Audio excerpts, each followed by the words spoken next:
अस्सलामु अलैकुम वरहमतुल्लाहि वबरकातुहू। आज आपके सामने दो मुशरिक, दो पाखंडी है, एक भगवाधारी हाशमी मियाँ और दूसरा ये हरा तोता सलमान अजहरी जो बड़ा फेमस है आजकल। देखिए ये पाखंडी क्या कहते हैं।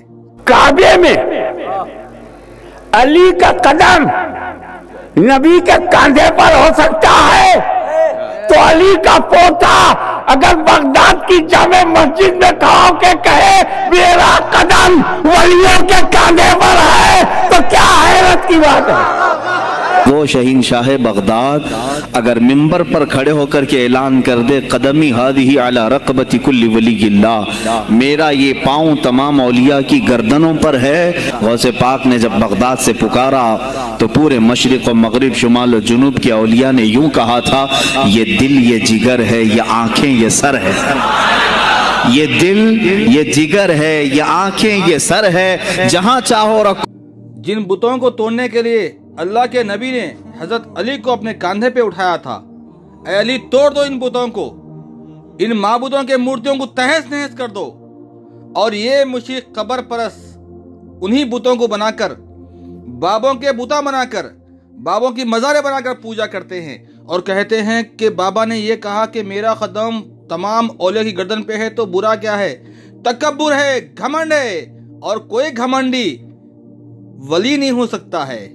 ये देखिए आप, फारूक खान रिजवी खुद बोलता है ये बात कि वली की सिफत कैसी होनी चाहिए। आप खुद सोचिए, गौर करिए। और याद रखिए, अंबिया इकराम, औलिया इकराम, बावजूद इसके कि अल्लाह ताला इनको बड़े मनसब अता करता है, मगर ये मनसब पर मगरूर नहीं होते, गुरूर नहीं करते, घमंड नहीं करते, आजीजी इख्तियार करते। बुजुर्गान दीन फरमाते हैं कि आजीजी हजरत आदम अलैहिस्सलाम की विरासत, यह हजरत आदम की सुन्नत है। आजीजी क्या है? अगर आजीजी ना होती तो तौबा ना करते। तौबा की, और तौबा की तो फिर जन्नत से आए थे, जन्नत की तरफ लौट गए। आजीजी हजरत आदम की सुन्नत है, और घमंड और गुरूर किसका तरीका है? ये इबलीस का तरीका है, आज तक अड़ा हुआ। और याद रखिए, अंबिया इकराम, औलिया इकराम, बावजूद इसके कि अल्लाह ताला इनको बड़े मनसब अता करता है, मगर ये मनसब पर मगरूर नहीं होते, गुरूर नहीं करते, घमंड नहीं करते, आजीजी इख्तियार करते। मैंने एक वाकया पढ़ा था तो हिल गया था।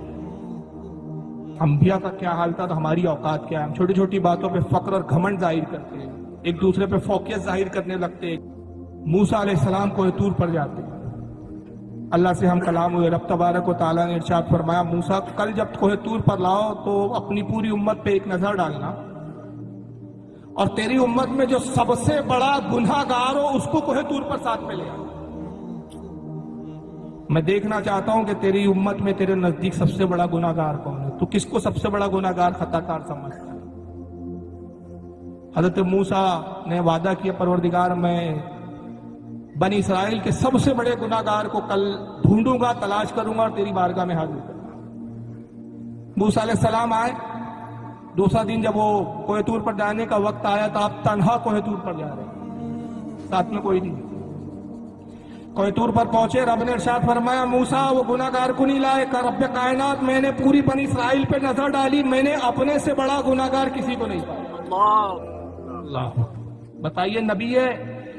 रब ने इरशाद फरमाया, मूसा बस यही आजीजी तो हम देखना चाहते थे, और इसी आजीजी ने तुझे ये शर्फ दिया कि हम तुझसे हम कलामी कर रहे हैं। तो जो जितना झुकता है उतना उसका मकाम और मर्तबा बुलंद होता है, और यही रसूलुल्लाह में आजीजी थी। सरकार तो तमाम अंबिया के सरदार है, सारी कायनात का मालिक बना दिया परवरदिगार। तो आप लोगों ने सुन लिया है फारूक खान रिजवी ने क्या कहा है। तकब्बुर करने वाला, घमंड करने वाला इब्लीस है।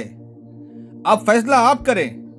कोई शख्स ये कहे कि मेरा कदम तमाम लोगों की गर्दनों पे है, अरे इतना खतरनाक जुमला है ये, कुफर तक ले गया था बंदे को, जहन्नुम में पहुंचाया था बंदे को। और यही बात ये लोग कहते हैं कि गौसे पाक ने कहा है।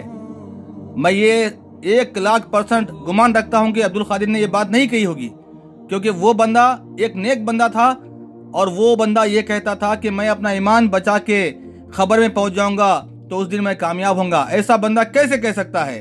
इन खबर परस्तों ने शेख जिलानी को बदनाम कर दिया है। देखो, अल्लाह के नबियां अल्लाह से डरते थे, आजीजी इख्तियार करते थे। आपने खुद सुना है कि मूसा ने कहा, मुझसे बड़ा गुनहगार मुझे कोई मिला ही नहीं। तो ये बाबा कैसे कह सकते हैं कि मेरा कदम सबकी गर्दन पे है, जरा सोचो बरेलवियों, जरा सोचो, इन झूठे कज़्ज़ाबों को जूते मारो, लाते मारो, इनको मक्कारों का बाइकाट करो।